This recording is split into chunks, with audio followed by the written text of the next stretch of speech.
Welcome to That Band Life. My name is Jeff Young, Director of Camps for Music for All. And my name is Dennis Crystal, sitting in today for Bobby Lambert, and I teach band at Newbury Park High School in Thousand Oaks, California. That Band Life, a podcast about making our careers as music educators more fulfilling so we can be happier, healthier, more productive, and more creative. Thanks for being here today, Dennis. Bobby's feeling a little under the weather.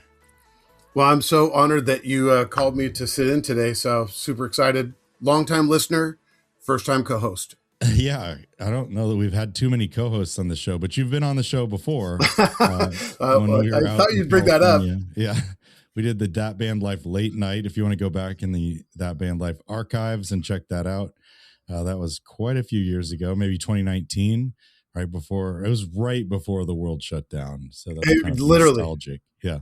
I think I took a trip to Key West about a week after that California trip, and that was the last trip for like 2 years. So that's wild. Hard to believe, a lifetime ago. Yeah, it was fun though. I don't know that it was completely out of control, but it was funny. Are you blaming me for that? I do bring a certain amount of chaos for the people that know me, but I think it's fun chaos. It was good. I forget who else was there. I know Taylor was there, some other people, but Danny was with us. And anyway, so today we're going to talk about Midwest, and I thought it'd be a good time to bring Dennis on because he's going to Midwest. And actually he's a jazzer, a really big music educator in the jazz space, and really excited this summer. You want to tell people what you're going to be doing this summer? Yes, super honored. I don't know why you felt like you caught me off guard with this. Yes. Yeah, no. This is my first podcast. I'm sorry. It's super honored to be working with you this summer at Ball State University doing the Bands of America summer camp. And I'll be coordinating the jazz track, which we're bringing back for the first time in quite a few years, I guess, right? Yeah. Since pre-pandemic. Yeah. We're really excited. We hope we have 2 or 3 big bands, and, if we have more, that's even better, right? Oh, yeah. Yeah. Lots of room for lots of kids and some just unbelievable faculty this summer. So it's going to be a tremendous week with lots of music making and learning about theory and learning how to talk through your instrument. It's going to be great. You want to talk about who the faculty who the faculty is going to be before we jump into the Midwest stuff? Oh yeah, for sure. Well, Bethany Robinson, I'm sure you know really well from Indiana, Indiana, right? Yeah. She teaches at Purdue University and runs the jazz program at Purdue University, and was at remind me of the high school there in Indiana. She was at Noblesville, but the first time I ever met Bethany was down the street here in Broad Ripple at the Jazz Kitchen. Oh, really? She's gigging. She's a fantastic gigging bass player in the area, and she was playing a Christmas concert. Oh wow, that's so fun! Yeah, she's a fantastic bass player, and her band at Noblesville. Sorry, Bethany, I blanked on Noblesville for a minute, but Ellington finalist. Like, she did a lot to build that band program up. Oh, yeah. Huge. So great jazz educator. Adam Schroeder is a Barry sax player who's a session player here in LA and is on the faculty for jazz studies and commercial music at UNLV, and just like literally the nicest guy. I have him judge at my jazz festival every year, and he's like so great with students, really warm, welcoming, has lots of great information and loves to teach kids. So, and an unbelievable Barry player. He plays with everybody. John Beasley's Monkestra, the Clayton Hamilton Jazz Orchestra, like literally everything. I haven't had a chance to meet him yet, but I know he's a Yamaha artist and So well-respected. super nice guy. Yeah. One of my favorites. Jen Krupa. Actually, Jen and I went to high school together at Hebert High School back in the 80s. And she's an unbelievable trombonist, and just recently retired from the United States Navy Commodore's Jazz Ensemble after over, 20-something years, and awesome. Teaches at Juilliard now, and another just incredible human being, so generous, and just a really great teacher. She did our All Southern Honor Jazz High School Honor Jazz Band a couple years ago, and really inspired kids. That was a fantastic couple of weeks with her. Awesome. And Bijan Watson. Coming to camp. He's a good friend of the podcast, good friend of us, and he's a trumpet player, gigs all over the place, has a Grammy. Has a Grammy, a legit Grammy, not a technical Grammy, a best album Grammy. Like literally the same one that sits on the shelf as Beyonce, right? I keep telling him to bring it out here, but he won't pack it out. I still haven't seen it. Yeah. I believe him though. Oh, I believe him. Oh, I I've believe the seen man. it on the website. So he's Yeah. incredible. And he's actually got a clinic at Midwest we'll talk about in a little Hmm. bit. Yeah, yeah, yeah. He's, he's another great guy that's really, again, as the coordinator of the jazz track, I went out of my way to try to find people that are not only super talented musicians, but really, really talented educators and people with that are just great people persons, And so I've had Bijan out several times as a guest here at Newbury Park High School, and we always have a great time. And he's very generous and giving kids free lessons, or just, he'll sit down with anybody and help me get, he'll sit down with me and help me get my trumpet stuff together. So, which is super fun. But yeah, he's fantastic. So yeah, it's going to be top notch faculty, and these kids get to spend all week with them. So we'll do like some master classes and workshops and improvisation classes, jam sessions, a little bit of music theory, some instrument specific master classes, and then obviously lots of big band rehearsals. So And a couple rehearsals a day. if you're a director coming to the Sweetwater Director Academy at camp, we're talking about maybe getting together some sort of director jazz band, right? Oh yeah, I would love Nola Jones. Call me. Yeah. We're going to try to make it work in the schedule. It's a tight schedule all week. Yeah. But, I think that would be really cool to get a jam together with all these great players and teachers. We all have a deep yeah. heart for we all have just a really deep heart for helping people be better. So students, teachers, whatever. And so if there's a way to get a couple sessions going, or a jazz track with the Band Directors Academy, we certainly have the people on campus to make some magic happen for sure. It's gonna be really great. So sign up your kids, sign up yourself, come to the Bands of America summer camp. It's gonna be awesome. And let's get to the Midwest Clinic. Yeah, man, can't wait. It's my favorite week of every year. Yeah, I'm going up on Wednesday, so I might miss this first morning stuff. I don't know how early I'm going to get up there, but for me, I'm really interested in this. Tim Lotzenheiser is having a clinic with the Moanin' Frogs, which is this sax ensemble that's apparently really interesting, and we're kind of out there a little bit, but that's about for the emerging music educators, a keynote. Really interested. I'm always interested in what Dr. Tim is doing, but this seems like a really interesting way to start off the show. Yeah, for sure. I mean, the Moanin' Frogs, if you haven't heard them, are fantastic. So it's, what a great way to start the clinic by getting inspired with amazing musicianship. What do you see on Wednesday that you're looking at? I saw a couple things, but and right at the same time, which is kind of a drag about Midwest, is that there's almost always two or more things you want to be at at the same time. But this year, I've kind of like got my list oriented a little bit towards culture building, leadership, some instrument specific pedagogy. There's a double reed clinic later on that we could talk about. But that first session at 10:30, Beyond Compliance, Igniting Engagement in the Band Room, seemed very interesting to me. And so, being a former veteran and military member, I'm pretty good at getting compliance, but I want to continue to develop the softer side of my personality a little bit. So hopefully, I like the name of that one. It really, you kind of get the idea of what they're going to be talking about right away. And actually, at the same time, Ronnie Rios's jazz orchestra is playing, so that's kind of brutal right off the bat. There's kind of overlapping things going on. That's at the same time. Yeah.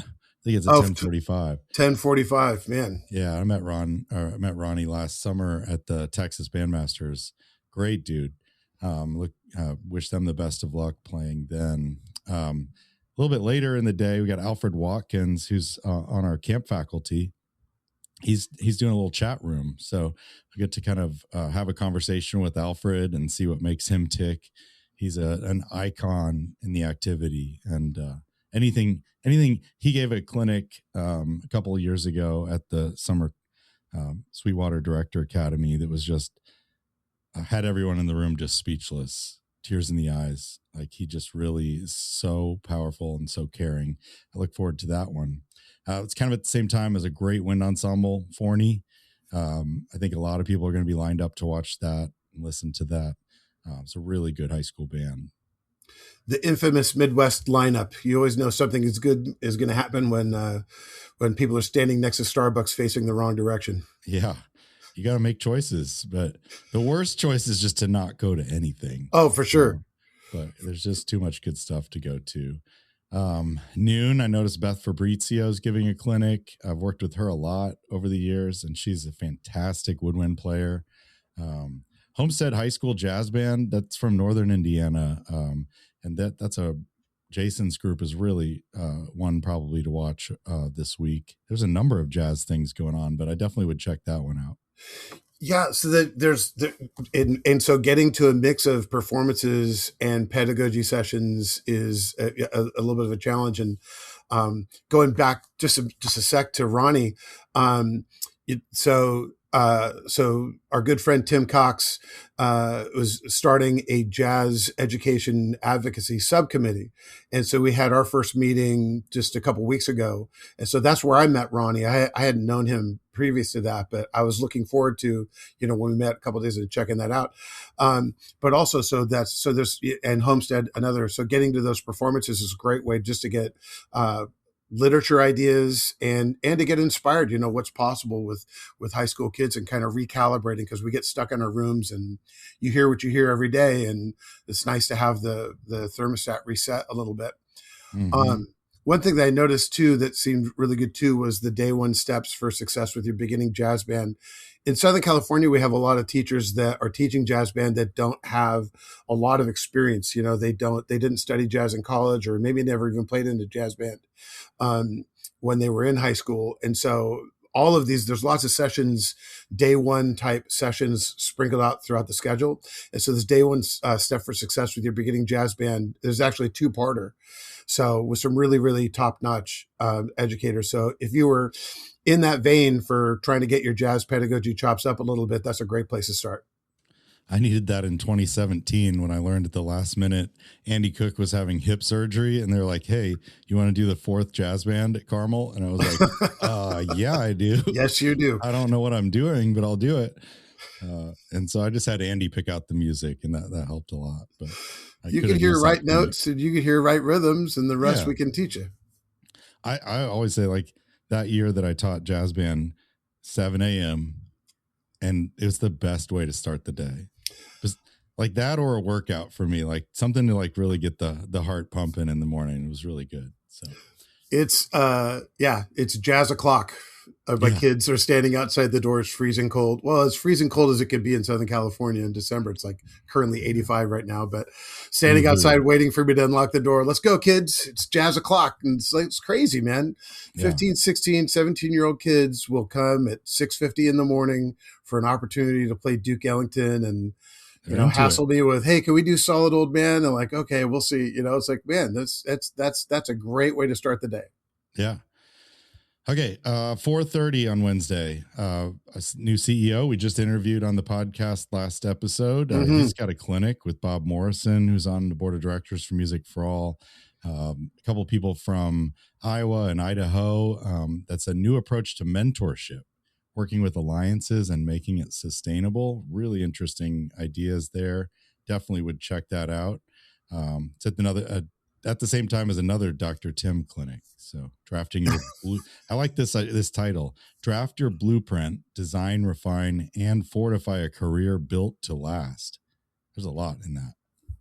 Yeah, it takes some effort, right? To like, this is not an easy job, and to last an entire career, you really need to be thoughtful about how you, and proactive about managing your work-life balance and keeping things organized. So yeah, that would be a fantastic clinic to go to.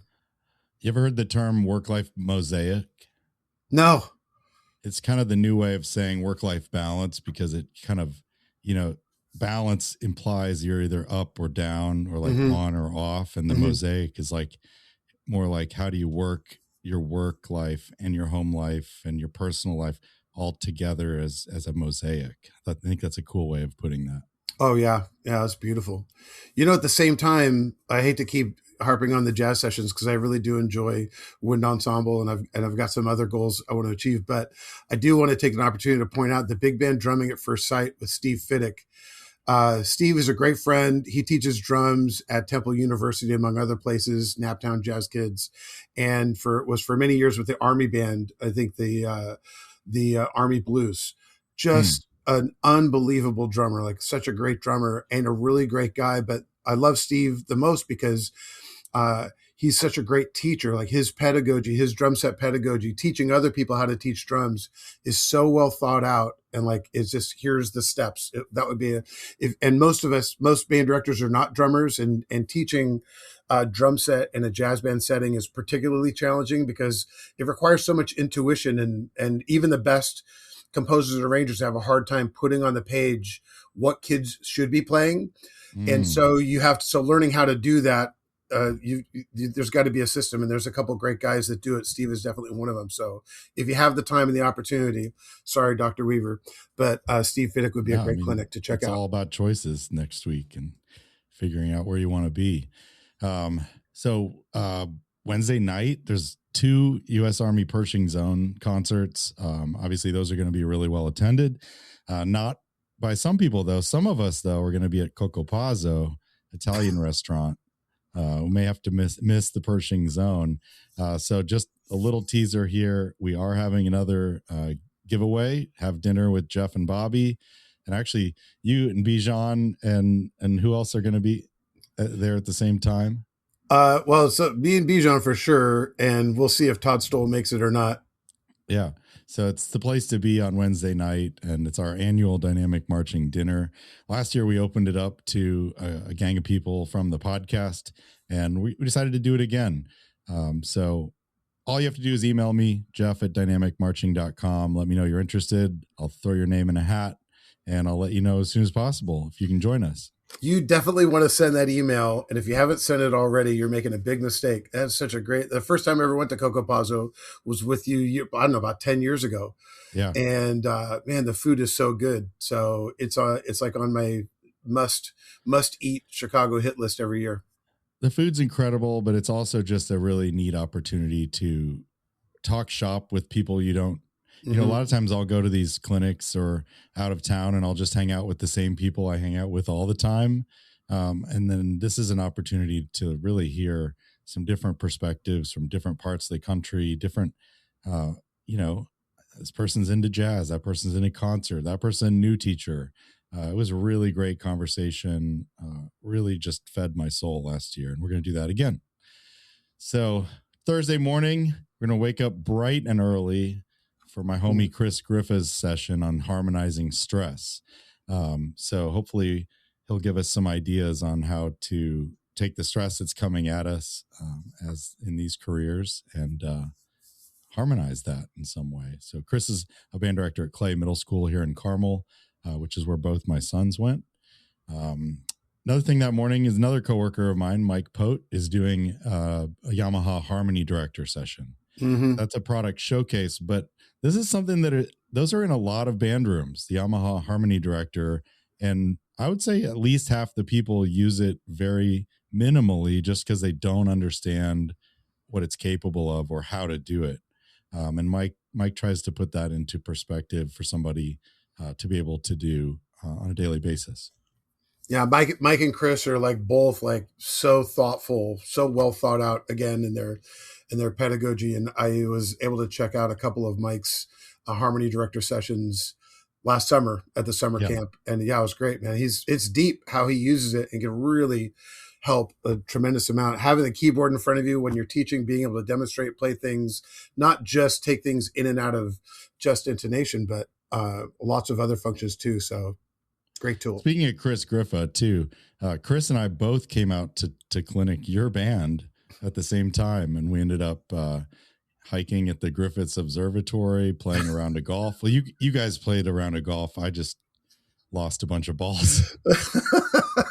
I don't know what we were thinking, because I picked you up early in the morning on Sunday, and then we went to the farmers market, which was barely even open yet, and had breakfast, and then let's go to Griffith Park and do a hike. And then you and Chris decided to go like straight up a hill that was like ill-advised for someone in my condition. And you're like, come on, Dennis, you can do it. I'm like, you guys. And then we went, hey, you want to go play golf too? Okay. We were pretty zonked by the end of that day. That was a fun day. I'm a terrible golfer, as you know, but there is no such thing as a terrible golfer. I did beg to differ. We have fun. We have fun on the golf course, and that's that's as much as it needs to be. I don't have fun when I'm not good at something, but anyway. Well, then maybe humility could be a possible. Could be. I could get something out of that, I guess. What else are you seeing on Thursday? Well, the chat with Omar Thomas would be pretty cool. Obviously, yep. Yeah. He's so great. And then the programming, interpretation, and performance and leadership. Yes. And like Frank Battisti. So there's Richard Floyd, like just Richard getting Floyd's deep back also into camp faculty. He's amazing. Jerry Junkin at 11:30. Come on. Yep. UT Austin. He's a legend. That'll be cool. Dr. Tim hosting that conversation. Fannin Productions at 1:30. So John Fannon's been a longtime friend of mine, and he and Mike and Scott Coder are going to be talking about every band, every level, every budget. Mm-hmm. They've got some really cool stuff there. John Fannin Music is a big supporter of summer camp and the Director Academy, so I'll probably go check that one out. What else are you seeing there? And some pros when it comes to like putting a show to get, like, having success on the marching band field is so much more than moving around while you play notes. You just got to be thoughtful and integrated. And there's so many shows that you and I judge during the fall that just like, man, if you just had, so what's the idea? What are you trying to, and make all the pieces work together? So these guys are three of the best at, like, you can make anything work if it's coordinated. Odds are pretty good if there's an early 2000s Cavaliers show that you're obsessed with. Scott Coder programmed it. Oh wow, yeah. Tiffany Hitz, 3:00. She was our middle school conductor last year at camp. She's doing Supercharge Your Rehearsals, using companion guides to unlock your ensemble's maximum potential. That's going to be really good, I'm sure. Oh, that sounds interesting. Mm-hmm. And what's a companion guide? I don't even really know. That's why I'm going to go find out. Yeah. I'm wondering what she has in mind. Cause there's a lot of, the background information, and maybe, I don't know, here's some of the tricky licks, but that, being, kind of consulting here's a really hard piece to learn, kids, but really, 80% of it is playable. Everyone in the room only has probably 20% that they really need to work on. And if you could distill and provide a companion guide that said, here are the things that you need to work on for your part, it's a little bit of work in terms of organization in advance, but it really could maximize your students' time and your rehearsal time too. So you're not tripping over the same landmines all the time. I'm trying to think the rest of the day there. I mean, there's a middle school clinic that has a whole bunch of good people. Corey Graves, I know him. That's at 4:30. Airman of Note, 7:30. Are you going to go check that out? Killing. I have an engagement Thursday evening, but I would. Full honesty, I've never been to an evening concert at Midwest. I don't know how honest I want to be about my Midwest schedule in public, but the evenings, it's tough to, catching up with people, and Thursday night there's a show at the Jazz Showcase with just killers. Cyrus Chestnut, Tim Wharton, Terrell Stafford, Clarence Penn, and Warren Wolf. And so Tim Warfield has a whole book of like jazz, like it says Tim Warfield's Jazzy Christmas. And it's just a crazy show, but these are some of the best people on their instruments on the planet. And so that's kind of my Thursday night hang every year. It's a great show. So if you haven't been, you should get tickets and go. Okay. Where are we at next year? Friday morning, I guess? Friday morning. Recruiting and promoting female low brass players. That one really stood out to me. I love Joanna Hershey. She's a Yamaha artist, incredible teacher. But, you look at your low brass section and it's a lot of times pretty heavily weighted toward the males. So this will be an interesting one. Yeah, that's a funny. I mean, it's obviously it exists, but some of the great low brass players I've had at Newbury Park have been female, and there's no reason why Sam Palafian, not a female, but not a large man when he was alive. He's shorter than me, he's very small. So the stereotype that you have to be a big and masculine and all these things to play the tuba is so wrong. Every person has enough vital capacity to be successful on that instrument. So yeah, we just need to be proactive about opening up that pathway and making sure those kids know that they can be successful. All you got to do is want it. Mm-hmm. Speaking of low brass players, my dad plays trombone, and Ray Kramer was his band director at Indiana University. Oh my gosh. 10 a.m. there's a conversation between Dr. Tim and Ray Kramer. That probably is a don't miss. Indiana University, by the way, go Hoosiers. Ranked number 1 right now. Let's go. No comment from you. Okay, cool. Moving on. Just happened to steal one from the Trojans this year. We'll give it to you. It's good. It's a good football team. You got a good football team. You can look at it like that if you want. What else are you seeing on Friday morning? On Friday morning, there is a fantastic clinic at 11:30 called The Roadmap to Developing Great Lead Players, presented by my compadre, Bijan Watson. Teaches at a little school that you might have heard of. The Berkeley College of Music. No big deal. It's funny. The best. Funny thing, though, is that he doesn't teach trumpet at Berkeley. He teaches harmony and theory, which is crazy, like his whole course load. But he does a lot of work with the big bands, and it's like, okay, well. I didn't know that. That's interesting. Yeah. A roadmap to developing great lead players, which is tough. You have a lot of players, but it's the lead player, though, has to have some special skills. That's true. And so the time that he spent with me kind of inspired this clinic, and me kind of pushing him into man, you need to codify for us. How do you do that? Mm-hmm. We have a band director, big band here in Thousand Oaks called the Caneo Jazz Collective. And I kind of roped him into doing it. Hey man, will you play lead trumpet in this band director band? And he said, oh, fine, because we're friends. And but playing drums in a band that he's playing lead trumpet in is just exciting. He just lights up the room. It's crazy, the energy. And so how do we teach our kids to do that? You can't have a good jazz band, without strong lead trumpet playing, but you're right. There's special skills. And so how do we get down? So trying to get him to break it down. Here are the steps that you take so that we can develop our trumpet players' range and chops and projection endurance in healthy ways. Mm-hmm. And sensible ways, so they don't, hurt themselves for long-term success. And then also talking a little bit too about the other things. High notes are necessary, but are not sufficient. Mm-hmm. So it's so much more about concept and time feel and phrasing, and so that's a big part of it too. But it should be. I wonder if a lot of that. I mean, I can watch the clinic to see, but I wonder if a lot of that has to do with who you choose as your private lesson instructor also. Oh yeah.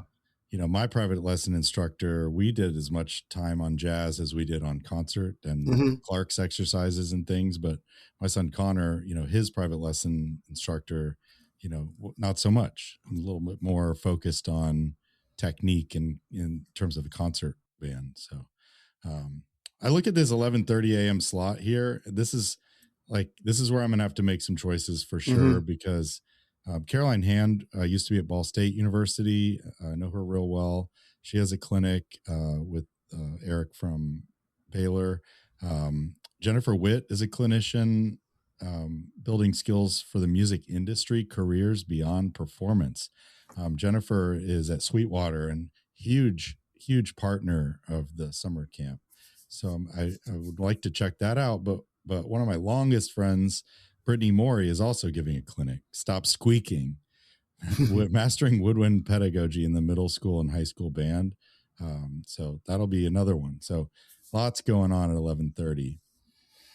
It's funny, the music industry careers beyond performance is such an important thread that's kind of been missing for all these years. I graduated in 1988, and pretty much what there was to do was go study your instrument or go be a music teacher.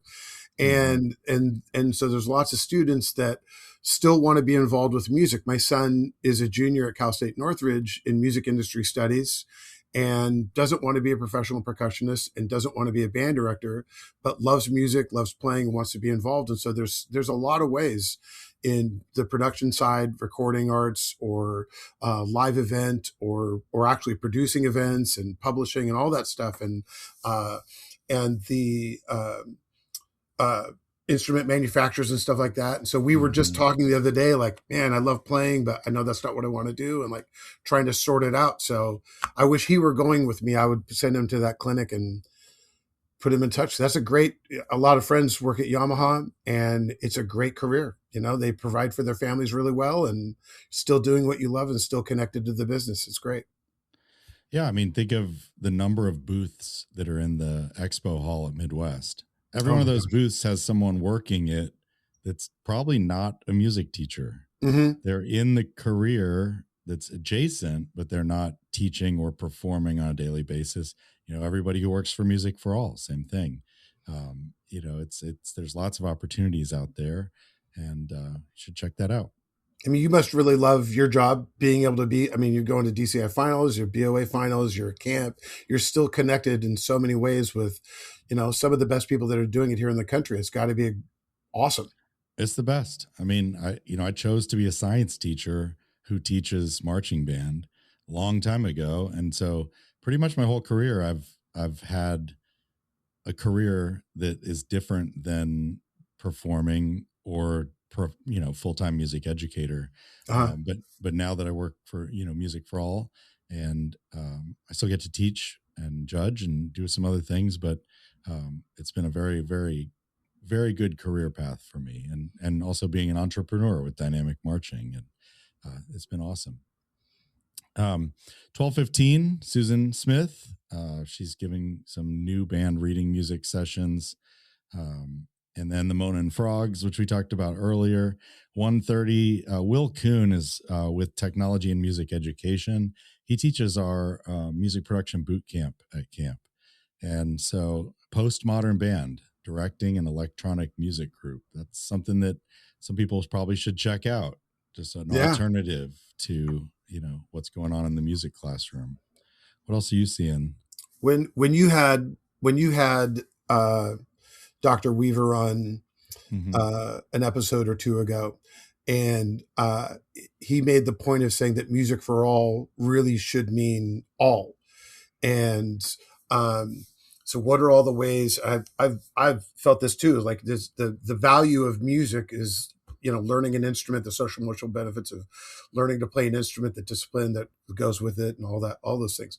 All of those things can happen in so many different ways other than a band, orchestra, choir, classroom, and so building an electronic music group, there's a lot of kids that don't want to learn to play the clarinet but have something to say, and so giving them the tools to be able to express themselves and use music in that way is super important. So I would be really interested to see what he's doing there and how he's using electronic music. And mariachi too, there's a mariachi session earlier in the day, and that's when, especially in California, is growing a lot. And those are, man, such a great, and it's great music. I don't know if you've I spent some time, we're close to Mexico and been in Mexico, man. Mariachi, it's like soulful, beautiful music. So, but it's a totally different tradition and learning different sets of instruments. So, yeah. So I'm glad that Music for All and that the Midwest Clinic are broadening their perspectives in those ways. So there's a couple things back to back around two. Manny Flores has a great percussion ensemble from Trinity High School. We got Vista Ridge High School Wind Ensemble. That'll be fantastic. That's a pretty premier position there. So I'm going to guess this one's going to be kind of crazy. Mm-hmm. Like you always look at that Friday afternoon wind ensemble spot and you're like, this is the prime time. Mallory Thompson is conducting the North Shore Concert Band at 5:30. So that'll be one not to miss as well. Whew, that's a lot going on. Yeah, man. Hard to believe that's all just in 3 days. Yeah. And then some good food and some good hangs along the way. It'll be awesome. So any final thoughts? Anything else we missed on Friday there? No, that we pretty much covered it. I mean, there's so much for just about anything you're looking for. And yeah, this is one of my favorite weeks of the year, and getting to see friends that I don't often see because they live back east, and hanging out and being inspired, and always totally recharges me to get back into the new year. So yeah, totally looking forward to it. Awesome. Well, everybody, I hope you enjoyed Dennis being on the program, and please, check out the jazz landing page for camp.musicforall.org, and just see if it's something your students are interested in. I know it is something that some of your students will be interested in, and it hasn't existed at camp for a while. Give it a shot, and we're really excited to be at the Midwest Clinic. We want to share that experience with you, and we're inviting a few of our listeners to join us for dinner. If you want to be considered for that meetup or dinner, please just email me, jeff@dynamicmarching.com. I'd love to hang out with you and connect with you in person. And I think we all wish Bobby a get well soon. He's coughing up a lung right now. We hope he feels better and gets to go to Midwest. So, yeah. Yeah, get well, Bobby. But thanks for leaving some space for me. Yeah. And everybody, thanks for being here. And until next time, this has been That Band Life.